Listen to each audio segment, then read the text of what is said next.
You're listening to the Raccoon Roundtable podcast, episode number 61. I'm your host, David Oria, and I'm here with my co-host. Chris Agana, and our guest today was the amazing Sheila Akbar. She is the president and chief operating officer over at Signet Education. And man, this conversation was amazing, full of passion, and just talking about what she loves and just helping students in her fighting and navigating her own path. Yeah, Take it man, dude, away. dude, so many just rich nuggets of knowledge, and I think just the way that she approaches things, the way that and just talking about her experiences has just been truly just powerful. It's just powerful conversation. I think hope you guys enjoy it. Absolutely. So, Sheila, we're so happy to have you on the podcast today. For those of you guys that are listening, we have like a special guest today, just kind of rounding out this entire series that we've been putting on for the past, what is it, couple month now, month and a half Mhm. now. So I think this is just super awesome to have someone of Sheila's experience on this platform and just to kind of speak on the things that you've gone through, the things that got to where you are, and also the things that you're seeing, just based on your position in kind of this like educational realm. So of course, before we even get started, we always want to just make sure that the table is set properly, and just give us a little bit of background about you, like what your background is and how you got into the position that you're in, and the things that you're kind of doing on a day-to-day basis, where you're based out of, and just yeah, set the table for us in that way. Sure. Thank you. And thank you for having me on. I'm really excited to be here and talk with you both. That was a lot of questions, and I have kind of a long story. So I'm going to do my best to Do your thing, try do to your stay thing. focused. Yeah. I think the most important things for people to know about Yeah. me, my path, and what I do Yeah. are that I grew up in a family that had very high expectations of me.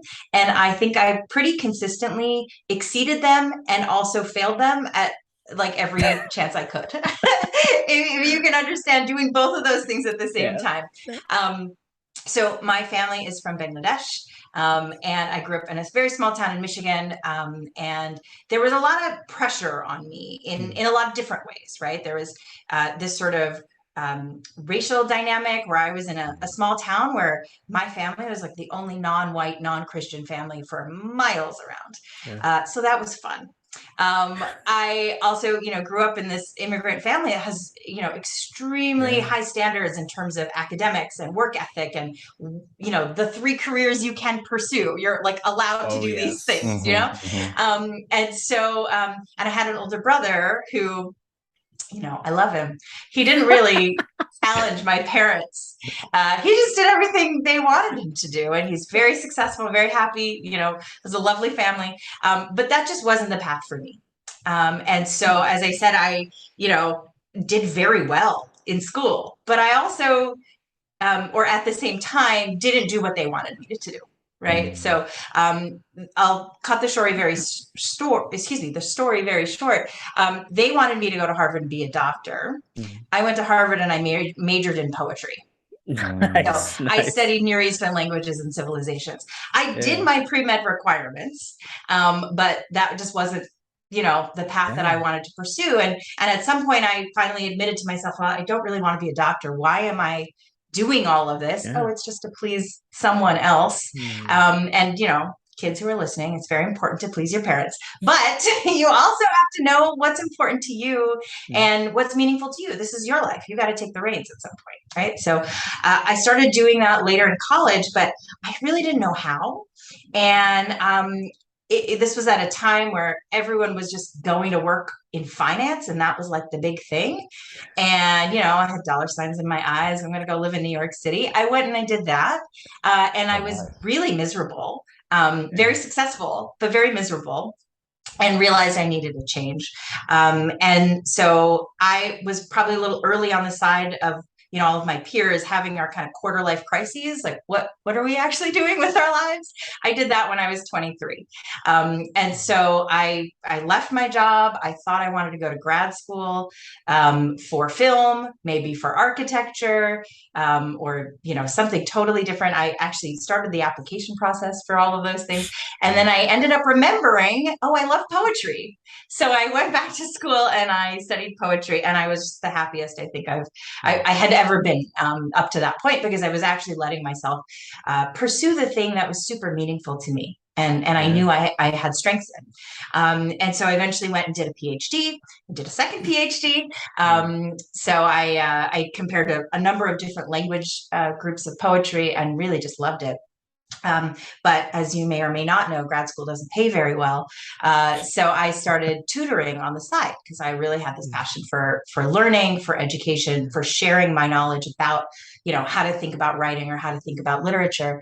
And so I started tutoring. A friend of mine had started a tutoring business, and I joined him as I was finishing my PhD. And soon that just took over my life. It was so exciting. There was a new challenge every day. I love working with high schoolers and helping them change their relationship to education in the way that I had eventually changed mine.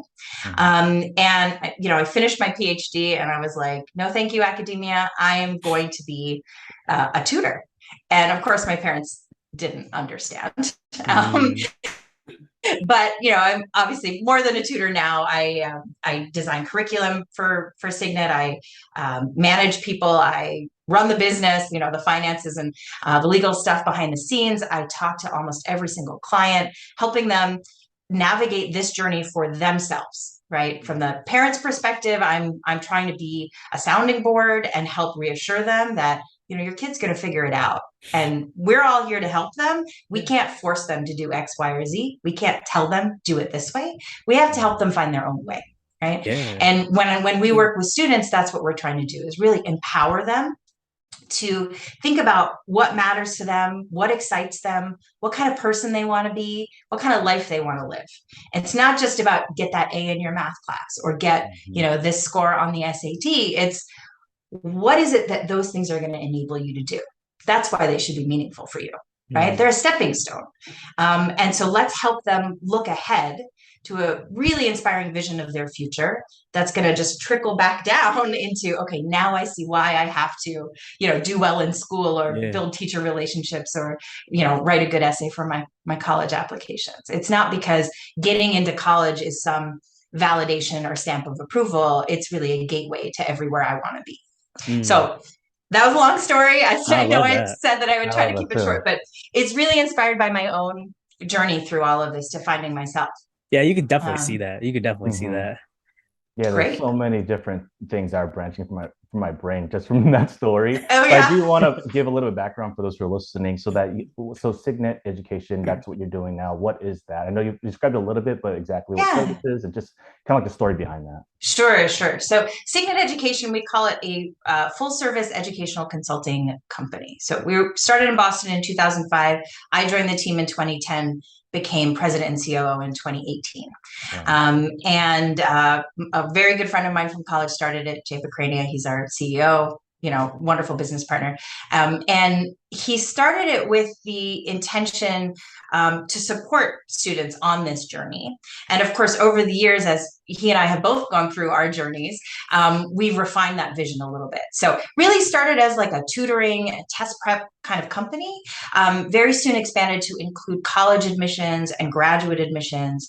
And I think the kind of icing on the cake that really helped us see, oh, this is what we're trying to do here, is the addition of a coaching service. So we work with students just like, a fancy executive would have their coach who's helping them think through problems and, giving them tools to, maximize their output. We do that with teenagers. And it starts with what I was talking about earlier, the vision and the values.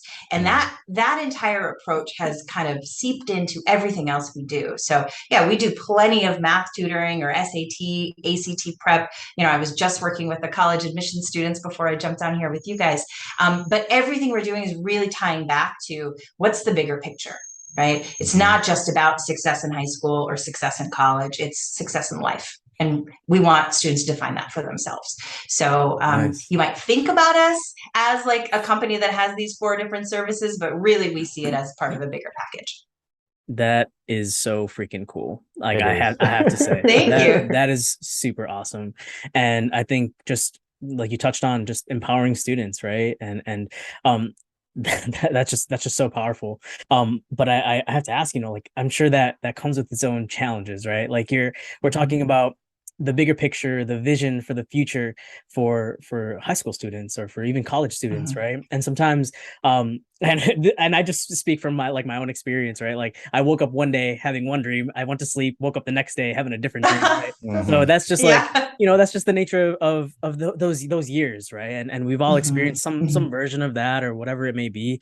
And how are you tackling those types of challenges for the students that you're empowering, right? And because you talk so much Yeah. like failing and succeeding at the same time, and I feel like a lot of the disconnect sometimes comes from, some one day you have one dream, one day you have another dream, right? And so Mhm. Right. what ways are you working through those types of Yeah, no, that's such a great question. And yeah. I definitely get when I talk to parents about this, they're like, have you Yeah. met my 14-year-old son? Right. Like, what are you Exactly. talking about? Exactly. Um, so, the thing we're trying to teach them is that this is a process, Right. and it's a process of experimentation, Yeah. right? I can look back at my career since I graduated college and either see a series of failures or like this line that kind of twists back on itself and it's definitely not straight. And my poor parents, it was very twisty turny. But I see it now as something that enabled the success I have today. Right. The connections I made, the skills I learned, the just Mhm. perspectives I gained by working in all these different industries and trying different things until I finally found what really fit me. Mhm. Um, that fit is only as strong as it is because I did all of those things, right? I couldn't have just jumped from college to this. It wouldn't have worked. So that's really what we're trying to show people. And I tell my story a lot because people look at my resume or whatever and they're like, oh my God, 2 PhDs, you went to Harvard.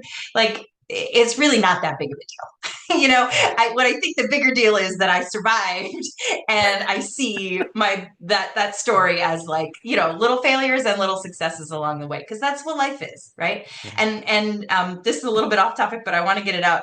I see it so often. It's not usually a challenge with the student, it's usually a challenge with the parents.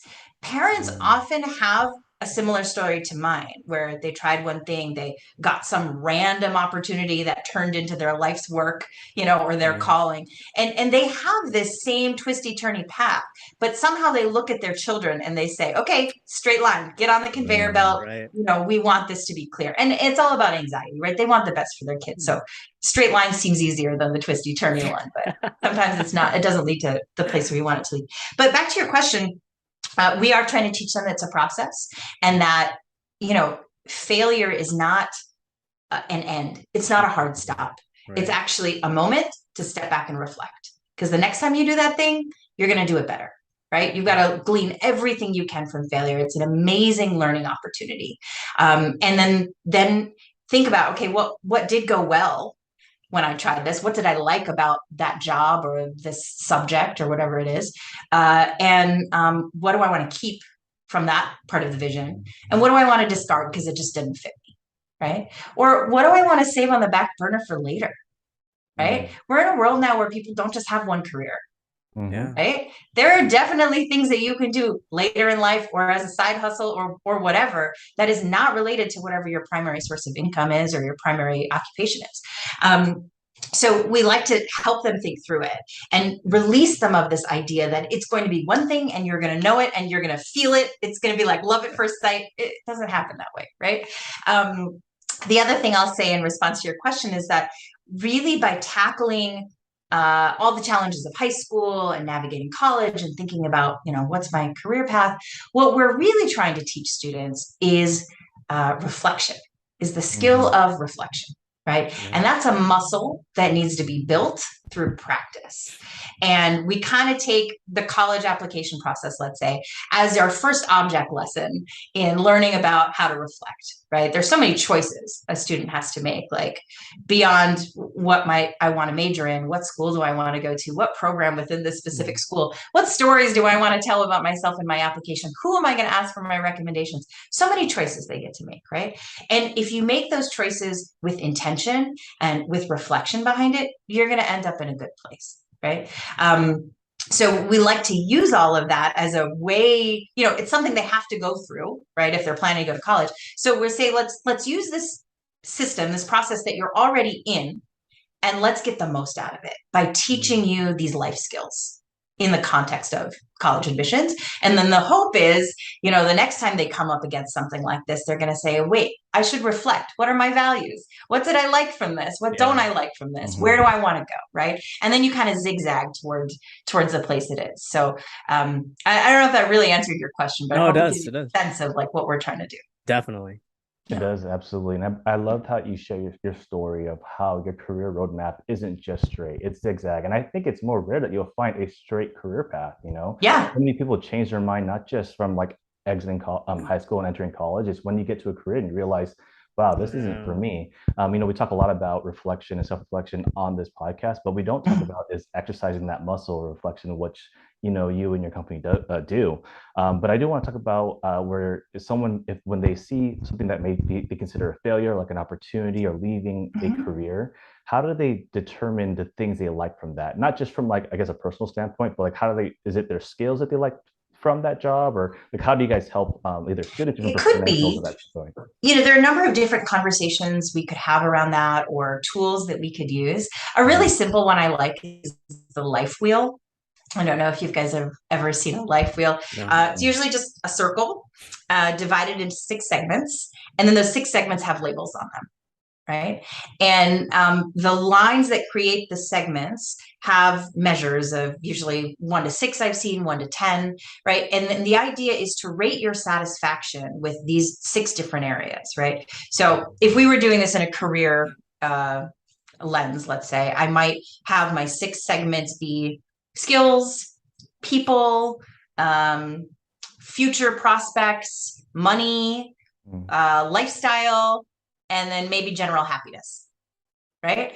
And those seem pretty crude, but they can actually tell you a lot, right? And then we work with the student or the young employee or whoever it is to say, rate your satisfaction, right? How happy were you in these different areas, right? And what we want to imagine is if they were totally happy, it would be a 10 all around, and we would have a full wheel. If this was a wheel on a car, it'd be turning really smoothly, right? But where you have like divots or high points, that wheel is giving you a very bumpy ride, right? That's contributing to your overall discomfort in this particular role, right? So what you can do then is think about, okay, maybe these 6 areas that we're rating this particular experience on are not all equal. Maybe it's much more important to you to make money, or much more important for you to work with people who inspire you, than something else on the wheel. So then you can start to dig in deeper about, okay, well, if this is the thing we want to move the needle on from, let's say you rated this job at a 4, you would be happy at a 7, let's say, and eventually, hopefully you'll get to a 10. But what can we do to move that aspect, right? Is it a different industry to think about? Is it a different company within the same industry? Is it a smaller or bigger organization? And you start thinking through all of those factors and drilling down until you get to a place where, oh, I can actually change that thing, right? And then that sort of snowballs into other things that you can change. That's cool. I really like that, the concept of the life wheel, right? And I think, well, we've talked a lot about actually like ranking certain aspects of your life and from 0 to 10, right? And evaluating that. We've actually talked about it like with regards to relationships. I think that was the last time we talked about. But applying that to your line of work, to your education, to all these other things, that it applies, right? And I think that's super huge. One thing you touched on was and the reason why I'm going to bring this up is because there has more recently been kind of this focus on like mental health, but specifically you talked about like the anxiety that comes with the non-linear path, right? And you touched on it like from the parents' perspective, yeah, but also sometimes from the student's perspective, the non-linear path, maybe because that's something that's been ingrained in us, also causes anxiety. So what are you doing to talk through with parents, with students on all ends, like how to relieve some of that pressure, that anxiety from them? Yeah, absolutely. And throughout this disclaimer, I know I said it to you guys before we started recording too, I am not a mental health practitioner.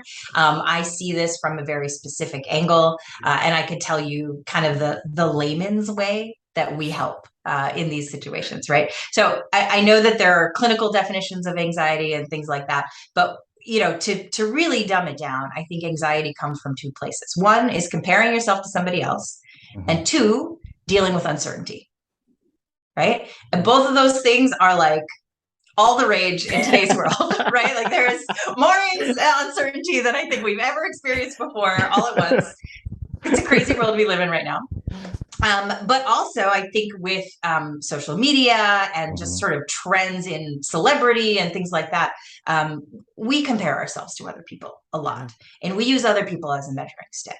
So, one of the dangers of a life wheel is that people will say, oh, a 10 is what my friend Joe has in his job. Yeah. But no, it's a 10 on, whatever your scale is, right? What makes you happy?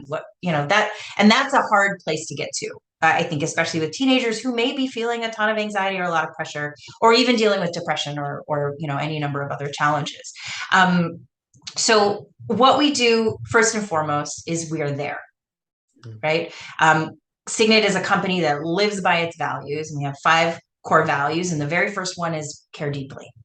And we really want to make sure that it's not just something that our clients feel and our students know, but that it's something that we truly embody. Right? I shouldn't be working with you if I don't care about you. Right? Yeah. And that pairing process of matching a student with a tutor or a coach or an admissions consultant is something we take really seriously. So some people might feel like, oh, I just want to get on a website and choose my tutor. We don't let them do that, right? They have to have a conversation with me. I have to understand what's going on. I really want to understand the personality of the student, people that they felt comfortable with in the past, people that they look up to, favorite teachers, things like that, so that I can try my best to match that from, the person I'm offering them. And we look for shared interests, shared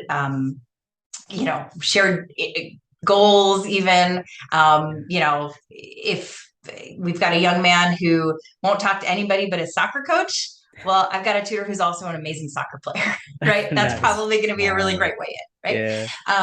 So, I mean, that's a really simple example, but we're always sort of looking for things like that. And sometimes you find the most interesting coincidences, and it really engenders a beautiful relationship and gives them a place to start from. Because if you think about it, a teenager's got to be really vulnerable and feeling very safe to say, I don't understand this math. Or I think my teacher hates me. Or, my parents are really upset that I'm struggling in this class, or they want me to be this, but I want to do this other thing, and I don't know how to tell them, right? That's a really vulnerable place for a kid to be in at such a tender time in their lives, right? Adolescence is so crazy. So you really want to make sure there's a relationship. So that's the first thing we do. And I think for a lot of kids, having someone who feels like a partner, who is there for them and not just, a mouthpiece for a parent or yet another adult telling them they're doing something wrong is really, really important. So I would say first and foremost, that's one thing. Secondly, we also try to get them to define success for themselves and get them to understand, not only like, what's at the root of this, right? Are you holding yourself to somebody else's standards? Are you struggling with the uncertainty? How can we make things more clear for you? Or how can we make you more comfortable with your uncertainty? Then there's also the aspect of let's practice getting clear on something. Let's practice being uncomfortable. Right? Because those things just don't get better just by thinking about them. You actually have to do some stuff, right? So, this is not exactly the same thing as, anxiety in the mental health sense of the word, but we do a lot of test prep, and we have a lot of kids who have test anxiety, right? Something just happens when there's a timer and a multiple choice test. Everything they know, they're like, I don't know anything. I go blank. Some people, like, their hearing goes weird. They're sweating. They can't think clearly. Things that they definitely know how to do, they just can't perform, right? And so we work through a lot of different things. Mindfulness is a really big one of them. Actually, one of my best test prep tutors is also a mindfulness coach, and she works that in with her students, because it's not just about preparing for the day. It's also about recognizing when you're in that moment, what can you do to pull yourself out of it, right? Yeah. We like to give people those kind of tools. It's also, like I was saying, reducing uncertainty wherever we can. So I had a student a couple of years ago whose parents called me because she, as a freshman in high school, was just so ridiculously anxious about where she was going to go to college. And they were like, okay, we want her to work with somebody so she can feel like someone's got her back, but we also don't want someone to go in and say, you got to start doing this and worrying about that and whatever, and increasing that level of anxiety, right? And in our first meeting, I just focused on, okay, what are you most worried about? And they were literally just like two simple questions. And I was like, oh, that's easy. This is how we're going to do that in a year from now, right? Or 2 years from now. She was like, oh, okay. And I got an email from her dad right after, like, oh my God, you changed our lives. What did you do? I was like, I just answered her questions, you know? And sometimes it's about just taking their concern seriously and just giving them an answer, right? Wow. So those are some examples of what we do to help kids with their anxiety. Man, this is like the art of mentorship, what you guys do, because you guys, Yeah. you know, provide, it's like you're not just a friend or an ally or a mentor, you're all those things. It's like that gap that a lot of students have in their life because the only people they feel they can go to is maybe their parents or a teacher or maybe a friend, like a classmate. Yeah. But you guys are that gap that fills where maybe they don't know where to be vulnerable, you know? Right. I want to talk about with mental health, and I think you could probably speak from your own experience. I mean, Dave and I have probably gone through this to listeners, but I want to talk about like cultural and family expectations, right? You know, how you had that like back and forth of, you know, what you wanted, but maybe what your family wants, or even what your cultural experiences expect from you. How do you help students to encounter that, you know, and how that impacts their mental health? Yeah, that's a tough one because often it's really about the parents and the expectations that parents are setting. So, you know, we see ourselves as educators, not just of students, but also of their parents. You know, parents are not hiring me to coach them, but I find that that's a lot of what I'm ending up doing is reducing their uncertainty, helping them see certain things. And I think my own status as a child of immigrants has really helped me see into what might be going on in certain dynamics, right? So a lot of the times we have parents who are just worried. They want to get their kid into the best school possible because they think that's going to set them up for life, right? Sure. And so then they're like, okay, this kid down the block, he did XYZ, so my kid is also going to do XYZ. Right? Or my cousin, her son did this thing, so you're going to go do that thing too, right? And we do that way too much, and it's interesting because there's certain benefits to it, right? Like my parents made education a real priority, and because of that, I learned how to study. I do really well in school. Like I've got certain strengths because of it, right? But for a long time, I was living someone else's dream, right? And I tell people all the time, it shocks them. If I had somebody like me when I was in high school to work with on my college process, I probably wouldn't have applied to Harvard. I probably would maybe have done better at a smaller liberal arts college, maybe one that could really match my interests and values in, at the time, you know, international development. I did a lot of like charity work and fundraising for foundations in Bangladesh and things like that. And I completely lost touch with that when I was in college because it was just so exciting and everyone else seemed so smart. I was like, they must know what they're doing. I'm going to go do what they're doing. And then, you know, Wall Street and money and, you know, all of these other things. So I got distracted, I think, from who I truly am. And I know that there are super successful people who don't go to quote unquote brand name schools. And there are people who are not so successful who did go to brand name schools, right? It's really about what you do with the opportunity and how prepared you are to take advantage of you know what's in front of you, but also make opportunities for yourself. And you could do that no matter what your education is. Even if you don't have an education, there are plenty of people who never went to college who are killing it, right? So the cultural question, to get back to that, is very hard because, you know, I'm trying to show families examples of people who have not taken that very traditional path that they're trying to force their kid on and have done very well. But it's that struggle with uncertainty that they don't want to let go of that control, right? And I think that there are different cultural norms about what is expected of children from, you know, certain cultures.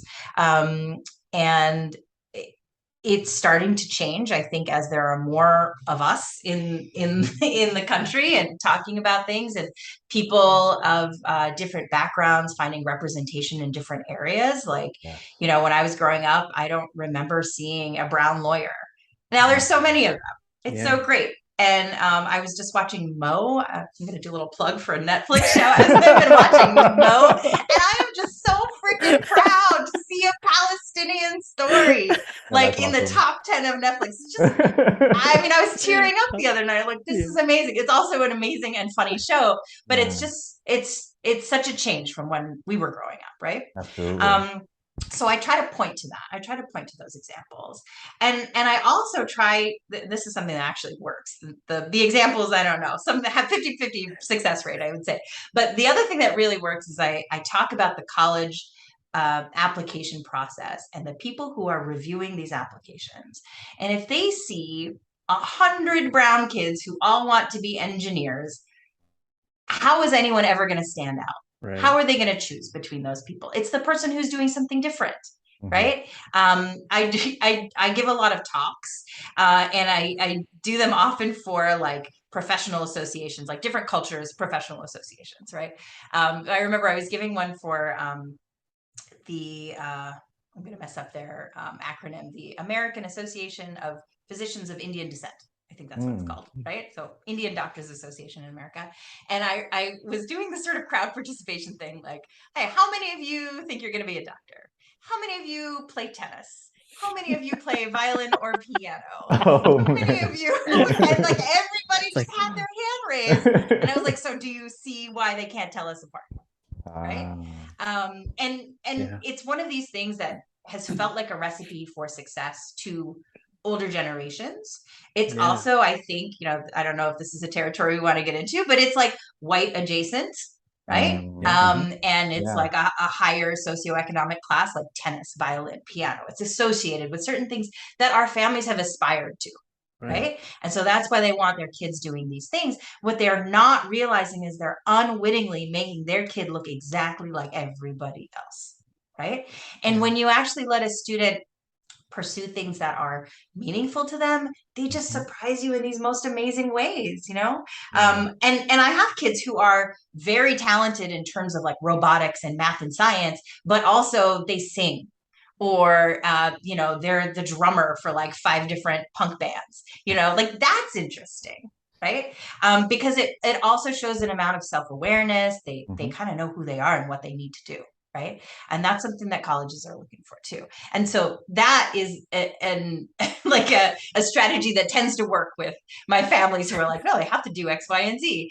I just tell them those stories and they're like, okay, I see. You can help us, help our kid chase the things that they love, That's so awesome. I think you're like, Chris and I are like listening to your story and we're just like, wow, like I totally relate to that. And I think a lot of people will. Like all the listeners are just like, man, that sounds exactly what we've been doing. Right. Exactly. Right. And I think, well, I also too, I just think that, hearing your personal experience, like growing up, like with the dynamic between you and your family, your parents, is also just it's inspiring, but it also shines a lot of light on that dynamic that a lot of people experience, because there's some people just like think it's like, oh, maybe this is just me that's going through this too. But hearing your story too, also it helps with that. And so I wanted to ask you, is there anything that you would change growing up? You took this very non-traditional path, and you said you failed and succeeded and exceeded expectations at the same time. Is there something that you would change during that course of time when you were growing up, and that dynamic with your parents, to maybe help them understand more, or to get them to empathize a little bit more, or to, I don't know, change the dynamic in some way? And if you would, what would it be? And if you wouldn't, why? Yeah, I think I would, but I don't know if I could. Right? There's like, is it possible? And I have so much respect for my parents. Like, how do you start telling them, hey, you're parenting me wrong? Like, I don't know, right? But I think I wish I had a mentor when I was young. I really built strong relationships with a lot of my teachers. My parents thought that sending me to a Christian private school would be better than sending me to the public school. So I felt very alienated at school. They like prayed that I would convert every day, beginning and end of every class period. It was really intense. So I felt like I had to kind of protect myself from them. But I did have some very strong relationships with a couple of teachers who were sort of like, look, it's going to get better when you leave here. But I really wish I had a mentor who looked like me and understood what I was going through. Like that whole dynamic of like, I'm one person at school, I'm another person at home, and maybe I'm even another person when I'm not in either of those places, right? And having to navigate those different identities and figure out like, who I really am.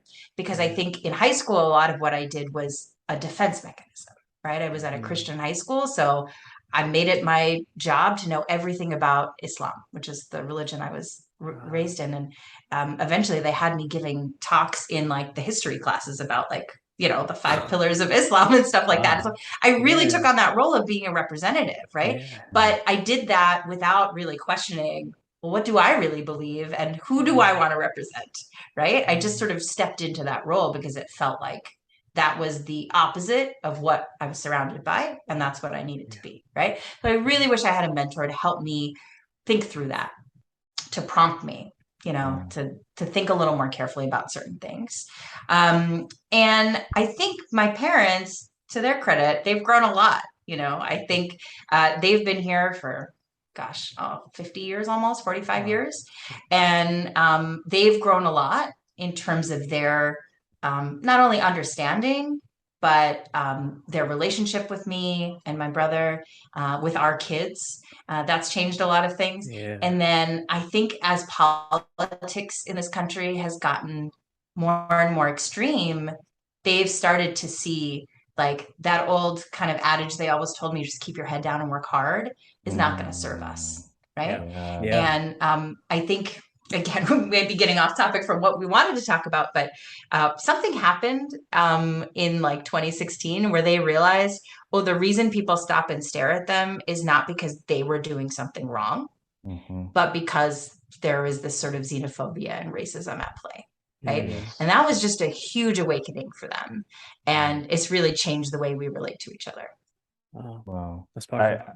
Yeah, thank you so much for sharing that. I mean, that's just something that David and I talk a lot about offline, and just things that I think a lot of people are realizing, in their personal lives. I like how you shared that story at your school. It's like where you kind of had close relationships with your teachers. I want to say it's nice and helpful to have allies, but it's more empowering when you see representation in a mentor, you know what I mean? Yeah. And that's someone you can really connect with.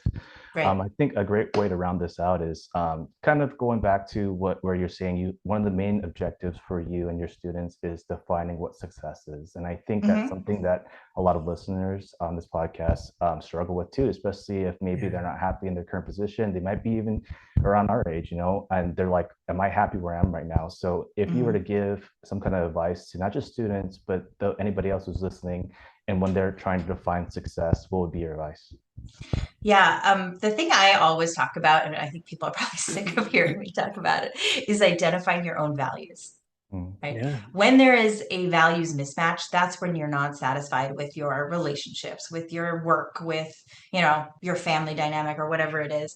So really spend some time identifying your own values, and that's hard to do. Sometimes I say look at a list of values and see what resonates with you, or think about times where you had to decide who you were going to be in a certain moment. What values were you embodying, right? But knowing that is just so empowering, that it can really help you. It can really serve as a decision framework for you. Right? Like, how does this align with my values? Right.